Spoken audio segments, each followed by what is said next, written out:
আসসালামু আলাইকুম আমার সকল Facebook friend.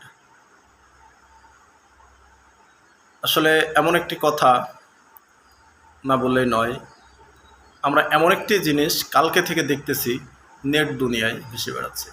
YouTube, Facebook, Instagram সব দিকে এই নিউজটা এত বেশি কাস্ট হচ্ছে, সেটা বলে বোঝানো নয়। কালকে ইরানি প্রেসিডেন্ট ইব্রাহিম রাইসি, পররাষ্ট্রমন্ত্রী আবদুল্লাহ ইয়াহিয়ান ও আজারবাইজানের গভর্নর সহ 9 জন আরোহী নিয়ে যেই হেলিকপ্টারটি উড্ডয়ন করেছিল আজারবাইজান থেকে, সেটি মাঝপথে বিধ্বস্ত হয়ে ইব্রাহিম রাইসি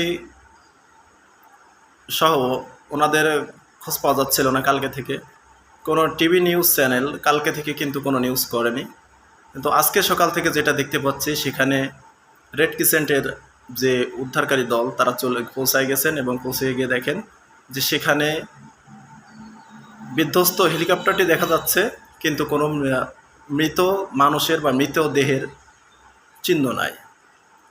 এদিক কি বোঝা যায়? আমেরিকার সেই পুরাতন হেলিকপ্টারটিতে উনি চলাফেরা করতেন, ওই হেলিকপ্টারটি বিধ্বস্ত হয়েছে। তো আসলে এটি এমন একটি সময় বিধ্বস্ত হলো, ইরানের প্রেসিডেন্ট এমন একটি সময় আমাদের ছেড়ে গেলেন। এই মুসলিম বিশ্বের ক্রান্তি লগ্নে ওনার খুব প্রয়োজন।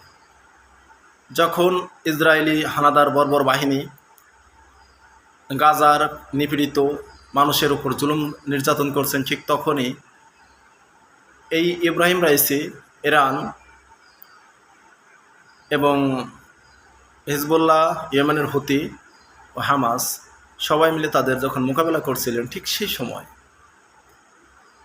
এই তিনটা বাহিনীর যে পেছন থেকে সাহস জুগিয়েছিলেন যে ইব্রাহিম রাইসি, তিনি আজকে আর আমাদের মাঝে নাই। ভাবতে বড় কষ্ট হচ্ছে। আমরা একটি বীর সন্তান হারালাম। আমাদের এই ক্রান্তি লগ্নে ওনার খুব প্রয়োজন ছিল, উনি আমাদের ছেড়ে চলে গেলেন। আল্লাহ পাক রব্বুল আলামিন খেয়াল করে দেখছি যে যখনই আমরা কোনো একজন অভিভাবক পাই আমাদের পক্ষে কথা বলার জন্য, মজলুমের পক্ষে কথা বলার জন্য, ঠিক তখনই তাকে আমাদের থেকে নিয়ে নেন। এটা কি আমাদের কি সারা জীবন আল্লাহ পাক রব্বুল আলামিন এভাবেই নিয়ে যাবেন? এই যুদ্ধ করতে করতে আমরা যাব নাকি আর অন্য কিছু? কিন্তু এর পেছনে একটি কানাঘোষাও জড়িয়ে আছে, সেটাতে ইসরায়েলের নামটি কিন্তু বেশি আসছে।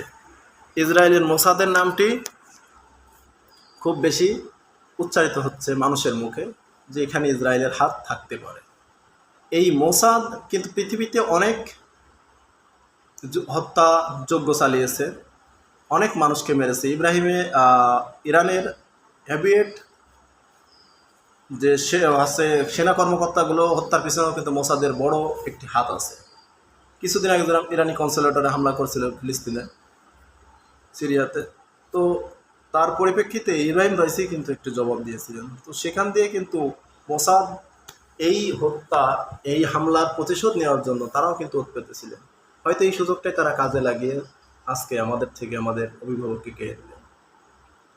আল্লাহ তুমি ইব্রাহিম রাইসি সহ যদি ওনারা মারা যে থাকেন, তো ওনাদের সকলকে তুমি ছোটোখাটো যত করছে গোনা আছে সকল কিছু মাফ করে দিয়ে আল্লাহ তাদেরকে জান্নাতুল ফেরদাউসের উচ্চ মাকাম দান করো, এবং কাল কিয়ামতে তাদেরকে তুমি নাজাতের ফয়সালা করে দিও। এটা বলা ছাড়া আমার আর কিছুই নাই, কিছু করার নাই। আমরা সকলে তাদের জন্য দোয়া করি, আল্লাহ তাদের ভালো রাখুক। আমিন সুম্মা আমিন।